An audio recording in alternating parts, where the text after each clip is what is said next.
فقولا له قولا لينا لعله يتذكر أو يخشى قالا ربنا إننا نخاف أن يفرط علينا أو أن يطغى قال لا تخافا إنني معكما أسمع وأرى. Bismillah ar-Rahman ar-Rahim, peace be with you. We talked about so many courage, and there is one that we're all experiencing in our life because it's part of our life, it's part of the test of life and the suffering within our life. It's the courage to face sickness, the courage to take our sicknesses when we are dealing with so many difficulties in our life.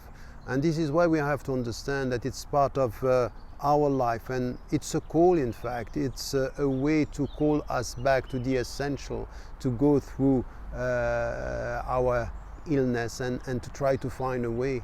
During this situation, we all understand that while we are facing suffering, and it could be any type of sicknesses, we have to come back and try to deal with it by relying on God, understanding that it's part of our spiritual journey, to the point in fact that sickness could be, and it is understood in all the spiritualities, as a way to purify yourself. Why? Because it's the way you are going back to God, and you understand that He's going to give you the strength to face it and to come back to Him. It could be a situation where by the grace of God you are going to recover, or it could be a terminal, it could be anything in your life that you have to face and that you have to come back to God, and with your prayers, with your relying on God, your trust in Him, you will face it, and that's part of the spiritual journey, a call. While we have to understand this, and we are dealing with it in a very difficult way, trying to purify ourselves through remembrance, through dhikr, through anything that can help us to come close to Him, because this is the way He's going to help us to go beyond it.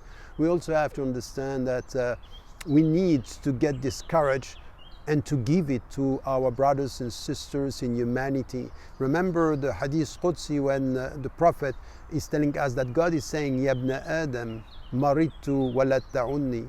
I was sick and you didn't come to see me. So you neglected me. And the barrier asking, how come you, God, you can be sick? You say, there's Fulan, the guy there, was someone that you knew was sick and you didn't visit, you didn't pay him a visit. Understanding that not only you have to experience the courage to face your own sickness, but you have the duty to help the people you love to get this courage. So the courage is something that you experience and something that you give to the people around you, but your only presence, your generosity, your love, your helping them to face it and to give them the opportunity to get beyond it. And sometimes to help them, maybe they have to face the end of life. What is important with the courage to deal with our sickness is to get sincerity and to leave this world, if it's not now, even later, with this state of sincerity and peace. Because at the end of the day, beyond every sickness, what we are trying to reach with our body, with our soul, with ourself, is this peaceful state with our body and our mind. Don't forget to tell the people you love that you love them. Life is fragile. قال لا تخافا إنني معكما أسمع وأرى.